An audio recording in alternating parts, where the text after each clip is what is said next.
You know, guys, we are a channel that goes so heavy on vowel sounds that sometimes we can forget our friends. Sometimes we really want to forget our friends, the consonants.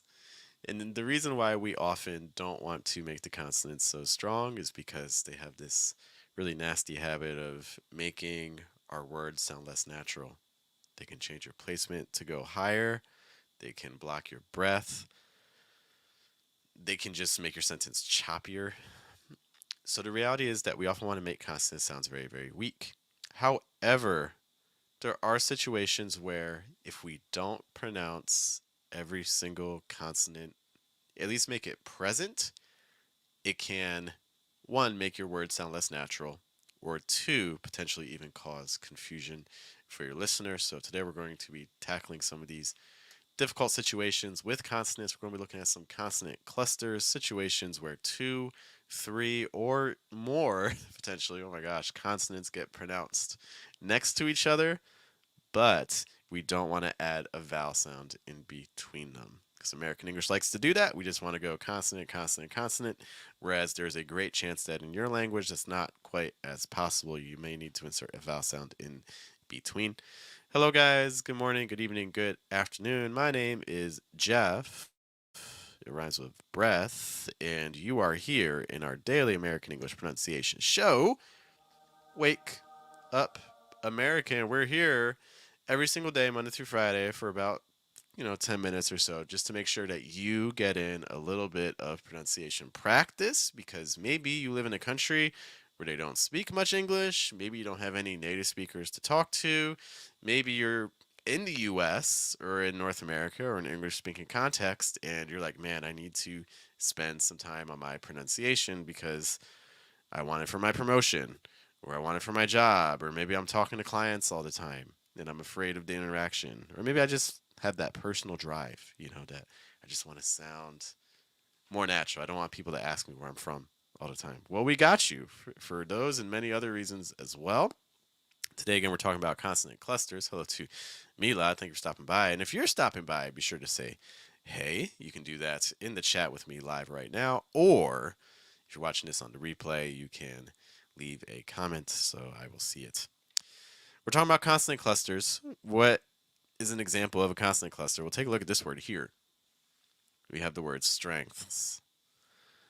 Look at that ending. We have 5 letters without a vowel sound thrown in there, right? We have the N, we have the G, we have the TH, and we have the S. And I do have some good news. Even though it's 5 different consonants, there's really only 3 consonant sounds.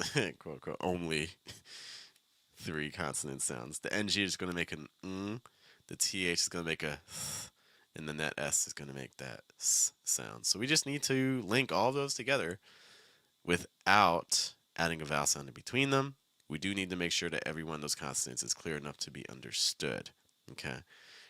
As we're doing this, as always, we're trying to keep our placement down. We're projecting low, and we're trying to engage our diaphragm. If you're not sure what your diaphragm is located right around here. This is what allows you to breathe. And we're going to be trying to engage that to make sure that you're getting that low resonance. So let's start off with that NG sound, that with the back of your tongue high. Then we're going to slide into that TH. I recommend that tip of your tongue pressed against your bottom front too. So like and then we'll add the S. So together, it's going to sound like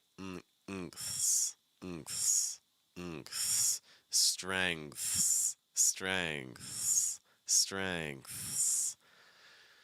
Make sure as you're getting from that TH to the S sound that your TH is clear before you go to the S. If you don't hold the TH long enough, you're just going to sound strengths, strengths. But it's not strengths, it's strengths. You have to have that TH in there in general when you're pronouncing that. Hello also to Emmanuel. Good to see you as always. Not a whole lot of words have that NGTHS. Another one would be like lengths and things like that, but it's not like a super common combination.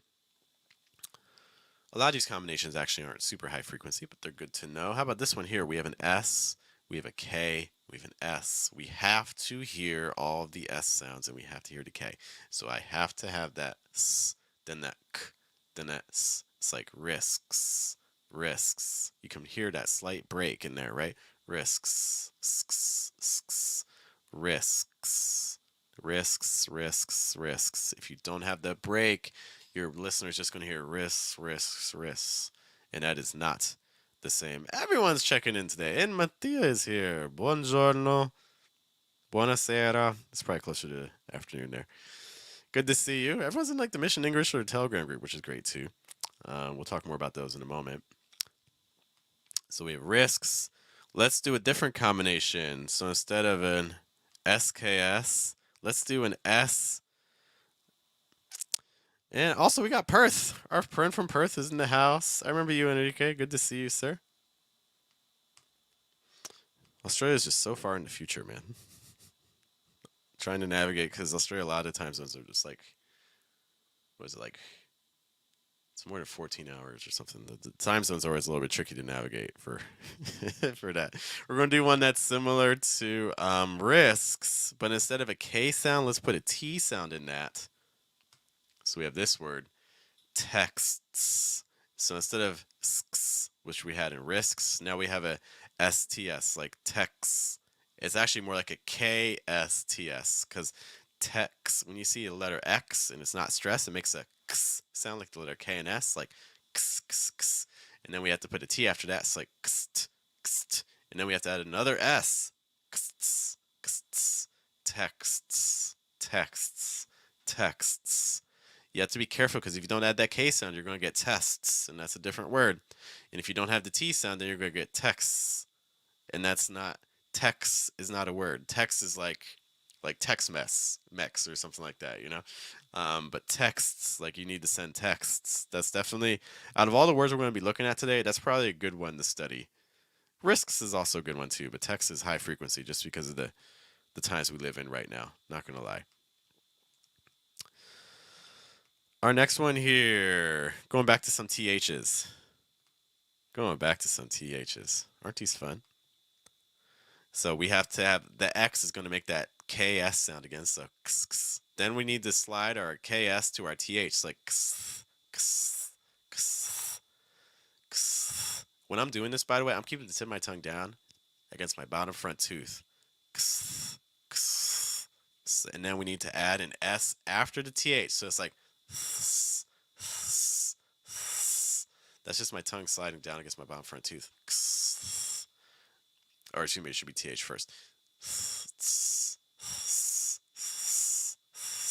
You have to make sure the TH is clear enough before you do the S sound. Otherwise, your listener's not going to hear it, and it's going to sound like a list, like sixths. But no, it's sixths, sixths.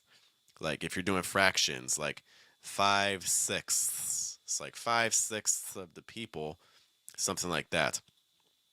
Okay, so just watch out for that. A next one, a vowel sound that tends to be tricky for a lot of people, is this one here. Warmth, warmth. So we have an R sound, slightly R colored vowel, then an M sound followed by a TH. So ermth, ermth. So it's like ermth, ermth, warmth, warmth, warmth, warmth, warmth. Okay. War, this is just like war, like the noun, like WAR or WORE. War, war, warmth, warmth. Just watching out for that TH there. Emmanuel's throwing some words as well. So scientists, again with the STS sounds, again at the end. And then also facts, facts. Enrique, good question. So facts is the same as facts. You can get by with them being pronounced the same. Technically, a CT is a little bit different than a K than the X sound. So a CT is like if you say fact, it's like it would be more like facts, facts. However, there are plenty of native speakers that don't do that CT and instead pronounce it as a KS. It's like facts. So it depends on who you talk to. Technically, it should be like facts, facts, facts. But the way a lot of people talk, they just pronounce it as facts. So I'm not opposed to what you're saying. I think that's pretty high frequency as well. A good point there. Thank you for bringing that one up. Got a couple more words for you, including this one here. Again, talking fractions. Now we have a dark L sound followed by an F that is then followed by a TH. Oh my gosh. It's like elf, elf, elf, 12th, elf, 12th, elf, 12th. Okay, so make sure you get the L, then then elf, 12th. You can even add an S after that, like 11 twelfths. 11 twelfths, if you really wanted it. Oh, Muhammad, well, I try to. I, I do what I can. Thank you, Muhammad. Thanks for stopping by the stream. Appreciate you. Next one. These word endings with like THs and things like that are just so much fun. So let's mix it up a little bit too, though, to be less fun. Let's look at a consonant cluster at the beginning of a word. So here we have splash, splash. So now we have the SP, so sp. But then we need to add a dark L after that. Splash, splash, splash, splash. All right, I've got one more word for you that you're probably never going to have to say because I've never had to say it myself. But before we get to that, I do just want to highlight, because I see some people here from our Telegram group, so I just want to mention that if you want to make sure that you're pronouncing these words correctly, and other words, obviously, just like words in general, you want to check your pronunciation every single day, because maybe you have native speaker friends, but you ask them about your accent, and you're like, how do I sound? And you're like, oh, you sound good. And be like, but what am I doing wrong? They're like, oh, I don't know. You sound good. Don't worry about it, right? Or times when a native speaker, you do something, and maybe they will tell you, no, it doesn't sound natural. But then you ask them, okay, well, why? And they're like, oh, I don't know. It just sounds weird. You sound weird. This is not very helpful, right? I can tell you why it sounds weird. I'm happy to do it. We have a pronunciation group on Telegram where every single day of the week I post challenges. Our group members can reply and get feedback within 24 hours. You're welcome to do past challenges. And if you have any words or things that you're saying, maybe for your work, there's a sentence that you say every single day and you're like, I want to make sure I'm saying this right. Cool. We can talk about that in the Telegram group too. If that sounds like something you are interested in, then you can go to there, fluentamerican.com/Telegram to subscribe so we can help you out. It'd be great to work with you there. Our last word. This is a town somewhere in the UK. I'm probably never going to see it in my life. And I know when we have like these words from the UK, especially like Welsh words and things like that, like you see all this and it'll actually just end up sounding like hat or something like that just because of Welsh. But this is actually, there are plenty of people in the UK that actually pronounce it the way it looks, which is Hamthwaite. Hamthwaite. Look at that. So you have an M, ham. So you have the A plus M sound, am, ham. Then you have a P, so hamp. Then you have an S after it, hamps. And then you have a TH after that, so hamps. And then you have a W sound after that, so like hamps. Hamps. So Hamthwaite. Hamthwaite. Hamthwaite. Hamthwaite. All right, guys. You have just spent almost 15 minutes studying consonant clusters with me. Who would have thought? When you woke up this morning, did you even know what you were in for? My guess is no. Once more, guys, my name is Jeff. It rhymes with breath. That's one of the 4 keys to a natural sound in American English pronunciation. We're here every single day, Monday through Friday, right around 8 a.m. New York, to make sure you're getting in your pronunciation practice. I want to give a quick shout out again to people who stopped by: Milad, Emmanuel, Mattia, Enrique, and Mohammed. Great to see you. And to the other people, because I see you are watching, even if you're not saying hi. That's okay. I'll be back tomorrow and hope to see you there once more. You guys have a good day, have a good night, have a good afternoon. Take care.